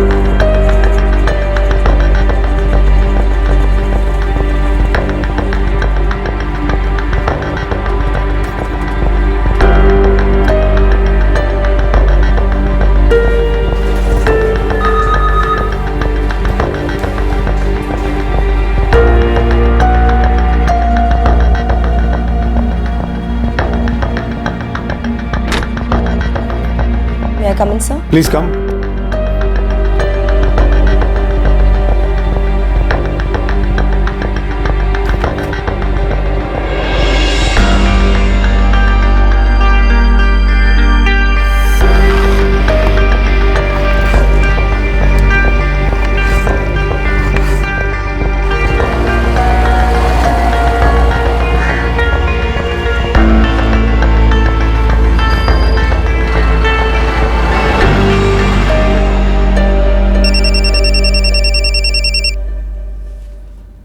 असलम 1 महीना गुजर गया, तुमने धनंजय केस के बारे में एक भी अच्छी खबर नहीं सुनाई। साहब 4-4 बंदे बंदियां लगाए हैं इंदौर में, कभी तो फिसले आरती, कभी तो मिले किसी से, पर मजाल है घर से दफ्तर, दफ्तर से घर। दफ्तर के आस पड़ोस के लोगों से बात कर। धनंजय केस फाइल अभी भी खुली है और खाली है।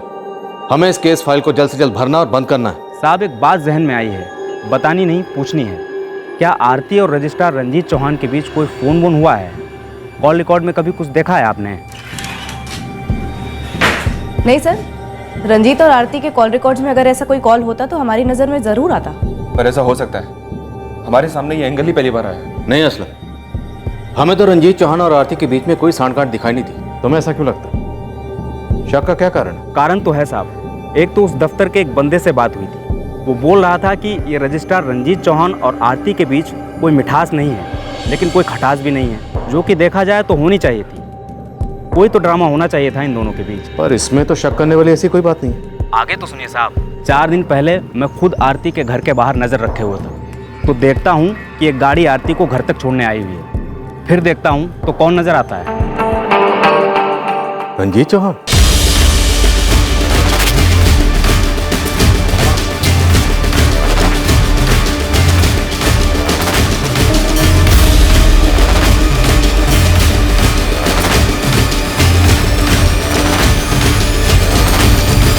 सर ये आरती पूरा टाइम रंजीत चौहान को गाली देती रही, उस पर इल्जाम लगाती रही, ताकि हम इस एंगल के बारे में सोचे ही नहीं। मानना पड़ेगा सर, बड़ी शातिर औरत है ये आरती।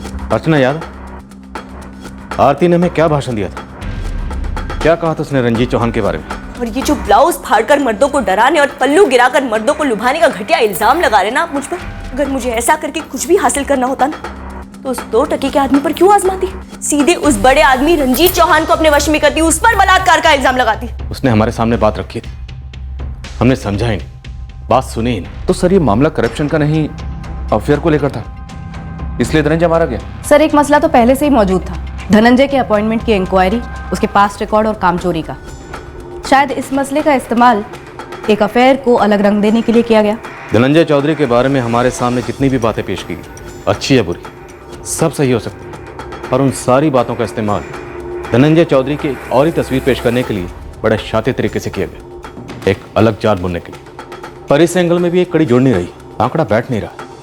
वो ये कि धनंजय को 7 दिन जिंदा क्यों रखा गया? सर मुझे लगता है हमें इस आरती पर सर्विलेंस और टाइट कर देनी चाहिए, इसी से पक्का कोई लीड मिल सकती है। वो रंजीत साहब खर्चे बहुत बढ़ गए हैं और सैलरी में पूरा नहीं होता, तो अगर धनंजय का पीएफ जल्द से जल्द मिल जाए बहुत मदद होगी। आरती तुम्हारी ये रिक्वेस्ट मैं अपने रिकमेंडेशन के साथ भेजता हूँ, देखते हैं कितनी जल्दी क्लियर होता है। Thank you sir. हमारी आंखें, कान, नाक सभी ओवरटाइम खुले थे साजिश की तह तक जाने के लिए। धनंजय मर्डर केस को क्रैक करने में हम कोई कसर नहीं छोड़ रहे थे, पर फिर भी हमें हमारे शक को यकीन में बदलने वाला वो अहम सुराग का खतरा मिल ही नहीं रहा था। लेकिन दूसरी ओर हमारी इन्वेस्टिगेशन के बिल्कुल परे कुछ और ही हो रहा था, कुछ ऐसा जिसके बारे में हमें कुछ भी नहीं पता।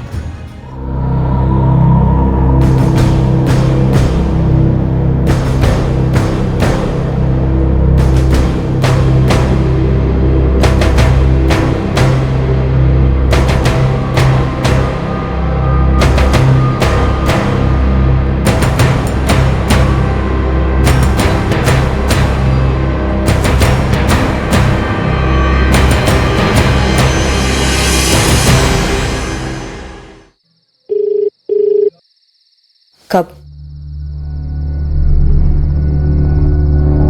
बार बार वही बात क्यों उठा रहे हो? उस समय मुझे जो ठीक लगा मैंने वो किया, और अगर मुझे पता होता कि उसके कारण इतने बखेड़े खड़े होंगे तो मैं ऐसा करती ही क्यों? अच्छा अब वो सब छोड़ो और बताओ कि आगे क्या प्लान है?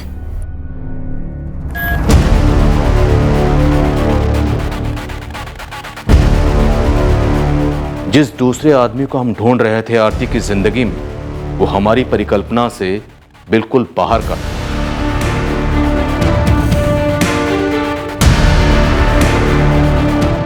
बहुत जल्द हमें पता लगने वाला था कि इस साजिश की गाड़ी ना सिर्फ गलत पटरी पर थी, बल्कि पटरी से उतरने भी वाली थी। सर मेरा नाम गोविंद शुक्ला है, मैं यूके वीज़ा ऑफिस से बोल रहा हूँ। सर मैंने वो धनंजय चौधरी मर्डर केस को बड़े इंटरेस्ट के साथ फॉलो किया था जब पिछले साल नवंबर में न्यूज़ ब्रेक हुई थी। यस मिस्टर गोविंद, वो केस अभी भी सॉल्व नहीं हुआ। कुछ कहना उस केस के बारे में आपको? जी हाँ सर, उसके लिए ही फ़ोन किया है। प्लीज़ कहिए। सर हमारे यूके वीज़ा ऑफिस में पिछले हफ्ते एक फैमिली एप्लीकेशन आई है टूरिस्ट वीज़ा के लिए। प्राइमरी एप्लीकेंट है धनंजय चौधरी। क्या शुक्ला जी, आपको कोई गलतफहमी तो नहीं है? हो सकता है ये कोई दूसरा धनंजय चौधरी हो। जी नहीं सर, एप्लीकेशन फॉर्म पे वही आदमी का फोटोग्राफ अटैच्ड है जिसका फोटो टीवी, न्यूज़पेपर, इंटरनेट पे दिखाया गया था। और इसकी पत्नी भी वही आरती चौधरी है जो आरती चौधरी टीवी चैनल पर अपील कर रही थी। और उसका बेटा रवि चौधरी, उम्र 12 साल।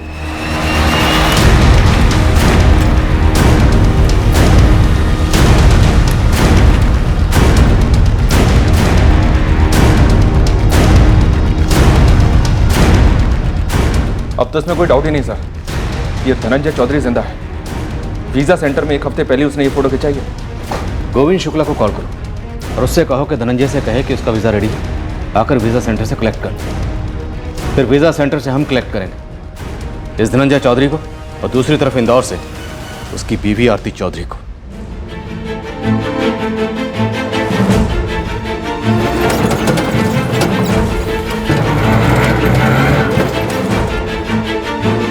हाँ साहब, बच्चों को स्कूल बस में बिठाकर आरती दफ्तर के लिए निकली है। रोज की तरह वही रूटीन, कोई चेंज नहीं है साहब।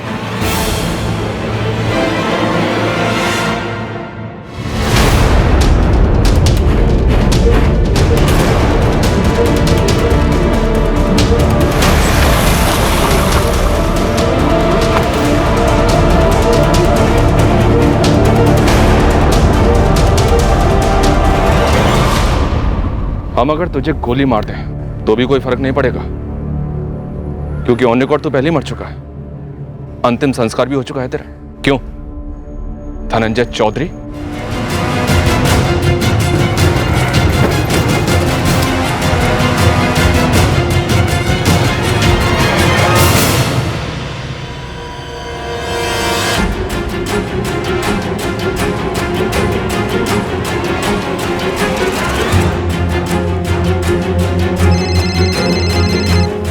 Hello sir. धनंजय हमारी हिरासत में है, तुम आरती को उठा लो। Okay sir.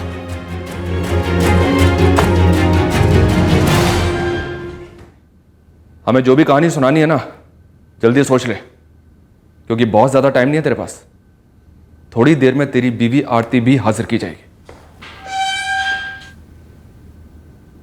आरती ऑफिस में नहीं है, पर अभी अभी तो तुमने कहा था कि तुमने आरती को ऑफिस के अंदर जाते हुए देखा था। सर आरती गई तो ऑफिस के अंदर ही थी, पर लगता है वहीं से कहीं चुपके से निकल गई। पूरी बिल्डिंग छान मारी, कहीं नहीं मिल रही है सर। लेकिन आरती को पता कैसे चला कि हम लोग उसके पीछे हैं? सर पता नहीं, ऑफिस के स्टाफ वाले भी यही कह रहे हैं कि वो अंदर आई ही नहीं है। नहीं मैडम, आरती तो यहाँ नहीं आई। आप चाहें तो रजिस्टर चेक कर सकती हैं। सीधे ऑटो से उतरकर वो दफ्तर में ही आई है, मैंने खुद देखा है। यस मैडम, क्या माजरा है? धनंजय चौधरी जिंदा है, हमने उसे भोपाल में धरा है। आरती को मैंने खुद दफ्तर में आते हुए देखा, पर अब वो यहाँ कहीं नहीं है। धनंजय जिंदा है? मारा गया वो कौन था? मैडम वो एंट्री से अंदर आने के बाद पीछे से बाहर जाने का एक रास्ता है जो टॉयलेट तरफ जाता है, वहीं से बाहर जाने का एक दरवाज़ा भी है। सर लगता है उसने हम में से किसी को स्पॉट कर लिया।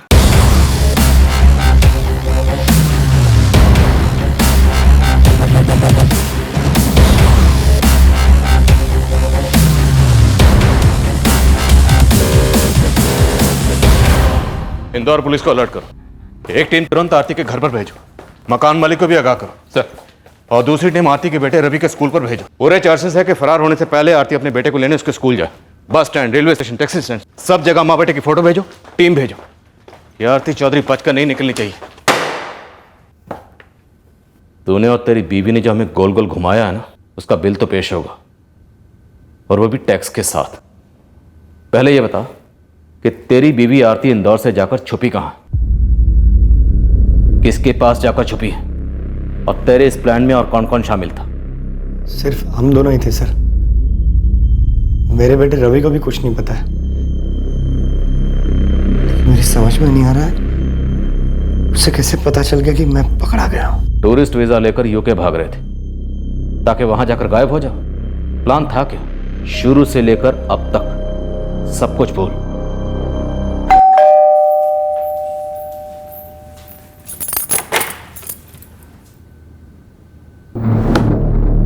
सत्रह नवंबर को जब मैं तुम्हें हाईवे से फोन करूंगा, उसके बाद तुम मुझसे इसी नंबर से बात करोगी।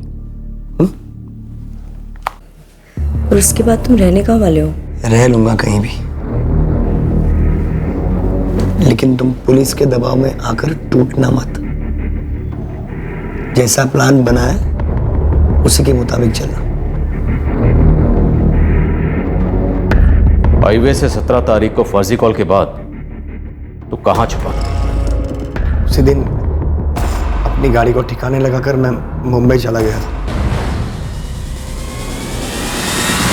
तकदीर ने साथ दिया जो इतने दिनों तक आप लोग मेरी गाड़ी को ढूंढ नहीं पाए। और फिर 24 तारीख को लौटकर किसे मारकर नर्मदा में फेंक दिया? मैंने किसी को नहीं मारा सर। करप्शन के खिलाफ सीटी बजाने वाले विसल ब्लोअर, तेरी सीटी तो बच चुकी, पूरी तरह से बच चुकी। सर मेरा यकीन कीजिए सर, मैंने किसी को नहीं मारा। दरअसल ये लाश गलती थी आरती की। ओवर स्मार्ट बनी और फंसा दिया मुझे। लावारिस लाश को मेरा नाम दे दिया आरती।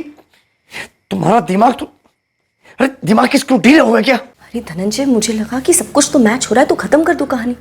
मुझे क्या पता था कि ये पुलिस वाले डीएनए वाला बखेड़ा खड़ा कर देंगे। आरती, तुमने मेरी सालों की प्लानिंग पर पानी फेर दिया। मैं मर चुका था, किसी को असलियत के बारे में पता नहीं चलता, लेकिन तुमने हमारा प्लान पकड़वाना आसान कर दिया पुलिस के लिए। शुक्र मनाओ अब तक हम दोनों पकड़े नहीं गए। ये तो किस्मत अच्छी थी आरती कि लाश के साथ मेरी हाइट और ब्लड ग्रुप मैच कर गया, वरना हमारा प्लानिंग तभी पकड़ा जाता। लेकिन अब ये डीएनए के बाद तो कोई चांस नहीं है। ये डीएनए टेस्ट हम दोनों को बहुत महंगा पड़ेगा। देखो धनंजय, जो मुझे सही लगा वो मैंने किया। अरे पुलिस वाले मुझ पर शक कर रहे थे और तुम्हारी इंक्वायरी की फाइलें तो एक से एक तुम्हारे खिलाफ है। अब डीएनए रिपोर्ट्स के आने से पहले ही कुछ करना होगा। आरती का किसी लावारिस लाश को मेरी लाश बताना ये हमारे प्लान का हिस्सा था ही नहीं सर। आरती की बेवकूफ़ी की वजह से मुझे यूके भागने का प्लान बनाना पड़ा। और देखिए मैं कहाँ पहुँच गया। बार बार वही बात क्यों उठा रहे हो? उस समय मुझे जो ठीक लगा मैंने वो किया। तुम्हारी वजह से मुझे नया प्लान बनाना पड़ रहा है। बताओ आगे का क्या प्लान है? मैंने पीएफ की अर्जी डाली। हाँ, रंजीत ने कहा है कि बहुत जल्द पास करवाने की पूरी कोशिश करेगा। लगता है कुछ ज्यादा ही प्यार आ रहा है मुझ पर। फालतू बकवास मत करो। और सुनो, जैसे ही मेरा पीएफ क्लियर होता है हमें देश छोड़ देंगे। Out of India? कहाँ? सोचना पड़ेगा कौन सा देश, कैसे जाएंगे। यूके, कनाडा, मलेशिया, कहीं ना कहीं तो बात बन जाएगी। अच्छा, रवि को क्या बोलूं? रवि को कुछ मत बोलना। कैसा है वो? ठीक है, बहुत मिस करता है तुम्हें। तो ये तेरा नया प्लान था? तो ओरिजिनल प्लान क्या था? अपनी गाड़ी में खून के छींटे छिड़क कर सबको गुमराह करने का कि तू मारा गया? जी, मेरी नौकरी आरती को मिल जाती और फिर सारा मामला ठंडा हो जाने के बाद मैं फिर से आरती के साथ रहने लगता। तो ये सारी नौटंकी उस सरकारी नौकरी के लिए थी जो तेरी इंक्वायरी के बाद तेरे हाथ से जाने वाली थी। सही कह रहा था रजिस्ट्रार रंजीत चौहान, तेरे बारे में शुरू से सही कह रहा था। सर वो रंजीत चौहान हाथ धोकर मेरे पीछे पड़ गया था सर, बेवजह। अब मेरी गलती थोड़ी ना थी सर कि मेरे पिताजी ने मेरे दत्तक पुत्र वाले कागजात रजिस्टर नहीं करवाए। उससे क्या होता? कागजात तो फर्जी थे ना, तो फर्जी रहते। एक ना एक दिन तो रोशनी में आते। और तुम्हारे पिताजी ने विश्वास साहू से वो कागजात धोखे से साइन करवाए थे। आप चाहे तो मेरी खाल उतार लीजिए, लेकिन मेरे पिताजी के खिलाफ मैं कुछ गलत बात सुनूंगा नहीं सर। बहुत ईमानदार आदमी थे सर वो। हो सकता है उन्होंने विश्वास साहू जी के साथ कुछ बात की होगी, मनाया होगा उन्हें। दरअसल उन दोनों के बीच क्या बात हुई मुझे नहीं पता सर। कौन था वो मासूम जिसे इतनी बेरहमी से मार डाला? मैं रवि की कसम खाकर कहता हूं सर, मैंने किसी को नहीं मारा, ना ही किसी को मरवाया। मुझे पता ही नहीं सर ये लाश किसकी थी। आरती चौधरी का अकाउंट, पीएफ अकाउंट, सब कुछ फ्रीज करने के ऑर्डर दे दिए गए हैं। इंस्पेक्टर, जब आप पहली बार यहाँ आए थे तो मैंने आपको सब कुछ सही से बता दिया था धनंजय के बारे में, पर आपको मुझ पर यकीन नहीं हुआ। चौहान साहब, ऐसी बात नहीं है। उस वक्त हालात ही ऐसे थे और फिर एक के बाद एक जिस तरह से चीजें सामने आ रही थी, उसे यही पॉसिबिलिटी लग रही थी कि शायद सच कुछ और हो। पर मैं बता नहीं सकता, पत्थर हट गया है मेरे सीने पर से। करप्शन का इल्जाम जो खारिज हुआ है, जो धनंजय जैसे फरेबी ने मुझ पर लगाया था। आज ब्रेकिंग न्यूज में देखिए, भोपाल सवेरा एक्सक्लूसिव। क्रिकेट स्टार ओमी प्रसाद ने अपना मौन व्रत तोड़ा। फिल्म अभिनेत्री लायला कुरैशी के साथ अपने रिश्ते पे डाली रोशनी। हमारे भोपाल सवेरा की इस एक्सक्लूसिव रिपोर्ट से आप हिल जाएंगे, रोंगटे खड़े हो जाएंगे जब आपको पता चलेगा कि ओमी प्रसाद के साथ लायला कुरैशी ने किस किस तरह की भयानक बदसलूकी की। आपके होश उड़ाने की गारंटी देता है भोपाल सवेरा। जैसा हमने अनुमान लगाया वैसा हुआ ही नहीं। आरती चौधरी अपने बेटे रवि के स्कूल आई ही नहीं। बौखलाए रवि की कस्टडी धनंजय के भाई भूपेन चौधरी को दी गई है। आरती चौधरी फरार हो गई है।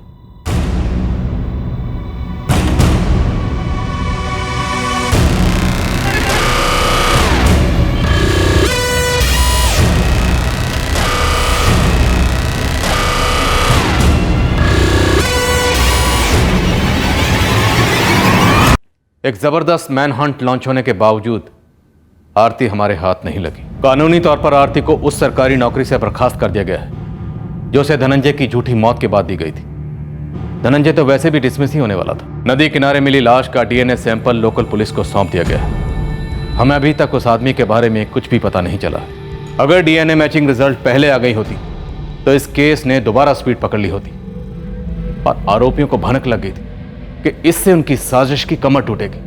इसलिए उन्होंने प्लान बी बनाया जो बुरी तरह नाकाम रहा और अपने मुंह के बल गिरा। झूठों के शोर में अक्सर सच और सच की खोज डूब जाते हैं। यह हम आए दिन देख रहे हैं, देखते आए हैं और दुर्भाग्यवश आगे भी देखेंगे। पर एक अटल सच यह है कि किसी भी सच को झूठ की ढाल छुपा नहीं सकती। कानून का तीर उस ढाल को चीरता ही है, फिर भले ही वो ढाल लाख झूठों से बुनी गई हो। फिर मिलेंगे अगले हफ्ते एक और नए केस के साथ क्राइम पेट्रोल सतर्क में। जय हिंद। इस तरह के और भी एपिसोड देखने के लिए हमारे चैनल को सब्सक्राइब करें और बेल आइकन दबाना ना भूलें।